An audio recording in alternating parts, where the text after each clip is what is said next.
지금 이 순간 세계 최강 미국은 중동에서 벌어지는 이란발 위기에 모든 신경을 집중하고 있습니다. 외교, 군사, 에너지, 안보까지 워싱턴의 머릿속은 온통 중동으로 가득 차 있죠. 그런데 바로 그 사이 지구 반대편에서 조용하지만 아주 강하게 움직이고 있는 나라가 있습니다. 바로 중국입니다. 올해 1분기 중국 경제는 시장의 예상을 완전히 뒤엎는 성장률을 기록했습니다. 많은 전문가들이 이렇게 말했죠. 이건 예상 밖이다. 오늘은 이 숫자들 뒤에 숨겨진 이야기를 조금 더 쉽고 직관적으로 풀어보겠습니다.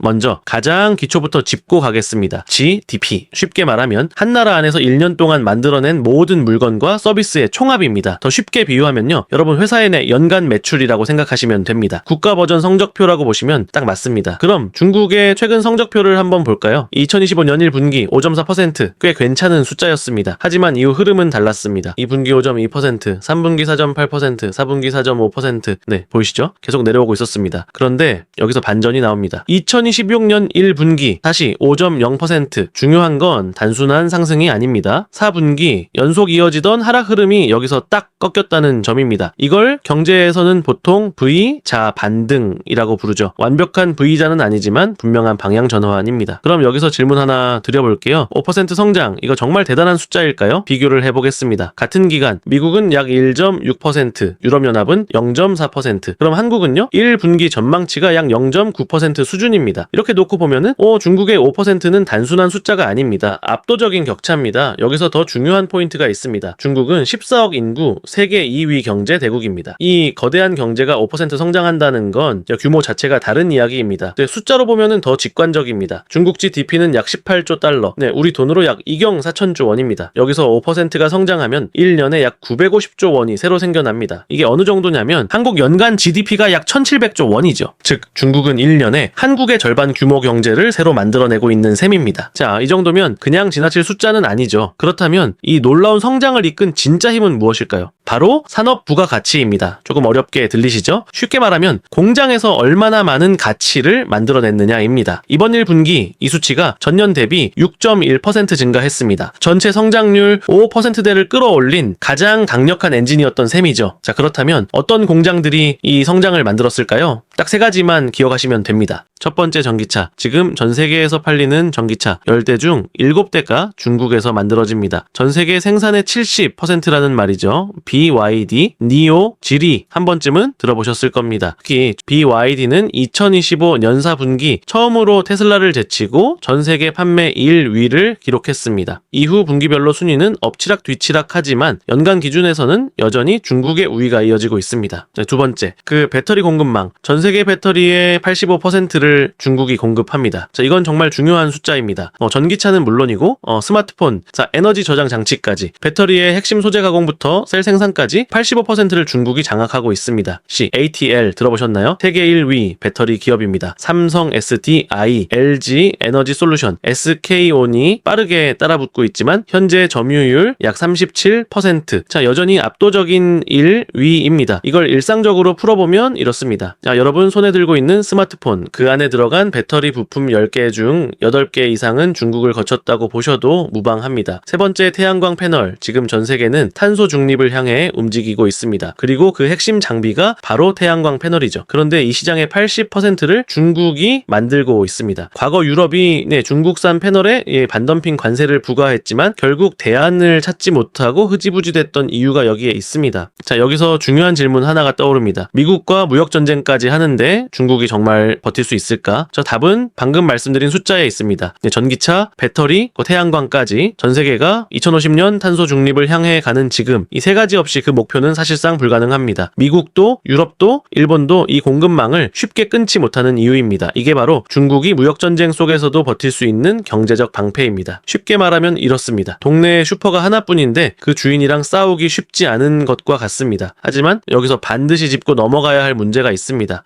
중국 국가통계국도 인정한 부분인데요. 공급은 강한데 수요가 따라오지 못하고 있습니다. 공장은 쉴 틈 없이 돌아가는데 정작 소비자들은 지갑을 열지 않고 있는 상황입니다. 공급과 수요의 불균형, 이게 바로 중국 경제에 숨겨진 균열입니다. 자, 그렇다면 이 균열에 외부 충격이 더해진다면 과연 어떤 일이 벌어질까요? 이제 오늘 제목에서 말한 핵심으로 들어가겠습니다. 미국이 이란 문제에 모든 신경을 쏟고 있는 동안 도대체 무슨 일이 벌어지고 있을까요? 먼저 중동 상황을 짧게 정리해 보겠습니다. 이란을 둘러싼 지정학적 긴장이 높아지면서 국제 유가가 심상치 않게 움직이고 있습니다. 현재 브렌트유 기준 배럴당 85달러에서 90달러 사이, 이게 왜 중국 경제에 중요할까요? 답은 간단합니다. 중국은 세계 최대 에너지 수입국입니다. 하루에 약 1100만 배럴의 원유를 수입하고 전 세계 원유 수입의 약 20%를 중국 혼자 차지하고 있습니다. 이제 숫자로 보겠습니다. 유가가 10달러 상승하면 중국의 연간 에너지 수입 비용이 약 400억 달러 증가합니다. 우리 돈으로 약 54조 원입니다. 이건 단순한 비용 증가가 아닙니다. 경제 성장률을 깎아내리는 하방 압력이 됩니다. 그렇다면 중국은 아무 준비도 안 했을까요? 그렇지 않습니다. 중국은 현재 약 12억 배럴 규모의 전략 비축유를 확보해두고 있습니다. 이게 어느 정도냐면 수입이 완전히 끊겨도 약 110일을 버틸 수 있는 양입니다. 여기에 더해 러시아산 원유 수입을 크게 늘리고 있고 이란산 원유도 제재를 우회해 들여오고 있다는 분석이 나오고 있습니다. 하지만 진짜 문제는 에너지가 아닙니다. 두 번째 균열은 바로 부동산입니다. 중국 부동산 위기 한 번쯤 들어보셨을 겁니다. 헝다미 구이위안 같은 대형 기업들이 연쇄적으로 흔들렸던 사건 기억나시죠? 자, 주요 투자은행들이 이 문제를 분석했는데 결론은 꽤 충격적입니다. 부동산 침체가 중국 GDP 성장률을 무려 1점에서 2.0%포인트 끌어내리고 있다는 겁니다. 이걸 이렇게 바꿔볼 수 있습니다. 현재 5% 성장, 하지만 부동산 문제가 없었다라면 7%대 성장도 가능했을 수 있다는 이야기입니다. 그럼 왜 부동산이 이렇게 중요할까요? 자, 중국에서는 가계 자산의 약 70%가 부동산에 묶여 있습니다. 집값이 떨어지면 어떻게 될까요? 사람들이 돈을 쓰지 않습니다. 소비가 줄고 이게 내수가 위축되고 결국 경제 전체가 식어버립니다. 여기서 연결됩니다. 앞서 말씀드렸던 그 핵심 문제, 공급은 강한데 수요는 약하다. 이 불균형의 핵심 원인 중 하나가 바로 이 부동산입니다. 자, 이제 전체 그림이 보이시나요? 미국은 지금 이 중동과 이란 문제에 외교와 군사 자원을 집중하고 있습니다. 그 사이 중국은 조용히 제조업 공급망을 강화하고 에너지 안보를 다변화하면서 내부 균열을 관리하고 있습니다. 누가 더 영리하게 이 국면을 활용하고 있는지는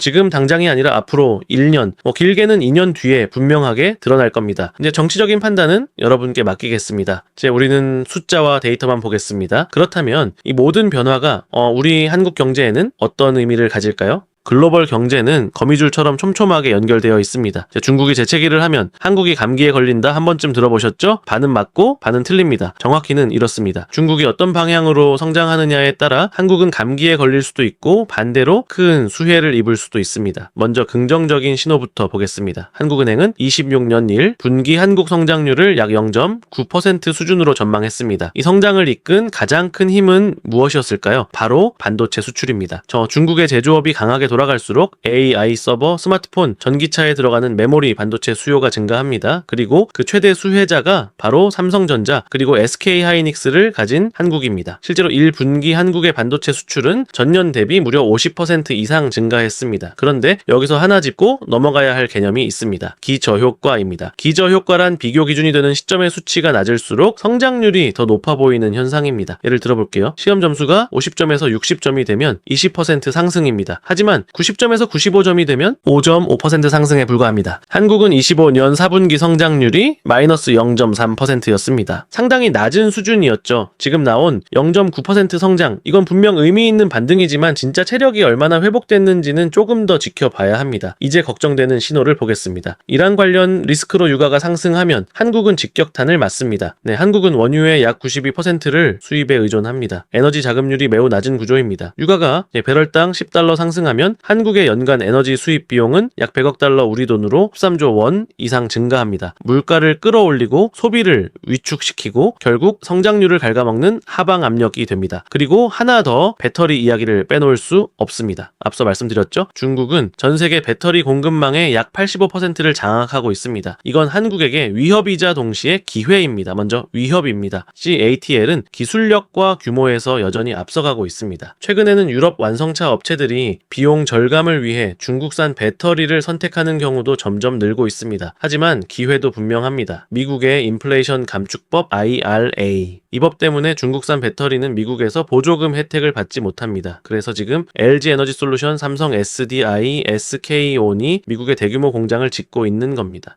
시장 자체가 다르게 열리고 있는 거죠. 정리해보겠습니다. 지금 한국 경제의 위치를 딱 한 문장으로 표현하면 이렇습니다. 반도체로 기회를 잡고 에너지와 배터리 경쟁에서 살아 살아남아야 한다. 아주 단순하지만은 이게 바로 지금 우리가 마주하고 있는 현실입니다. 지금까지 내용을 한 번에 정리해 보겠습니다. 자, 미국은 이란 이슈에 집중하고 있는 사이 중국은 조용히 제조업 경쟁력을 강화하며 다시 성장의 흐름을 만들어내고 있습니다. 하지만 그 안에는 부동산, 내수 부진, 에너지 리스크라는 분명한 균열도 함께 존재하고 있습니다. 그리고 그 변화의 한가운데에 바로 우리 한국이 있습니다. 반도체에서는 기회가 열리고 있지만 에너지 가격과 배터리 경쟁에서는 생존을 건 싸움이 이미 시작됐습니다. 중요한 건 이 흐름은 이미 시작됐다는 점입니다. 그리고 대부분의 사람들은 항상 결과가 나온 뒤에야 움직입니다. 하지만 투자와 경제는 다릅니다. 흐름을 먼저 읽는 사람이 기회를 가져갑니다. 앞으로 1년 중국의 이 반등이 진짜 회복으로 이어질지 아니면은 더 큰 리스크의 전조에 불과할지 그 방향에 따라 우리의 자산 그리고 우리의 삶도 분명히 영향을 받게 될 겁니다. 오늘 영상이 도움되셨다면 구독과 좋아요로 응원 부탁드립니다. 다음 영상에서는 더 중요한 흐름으로 찾아뵙겠습니다.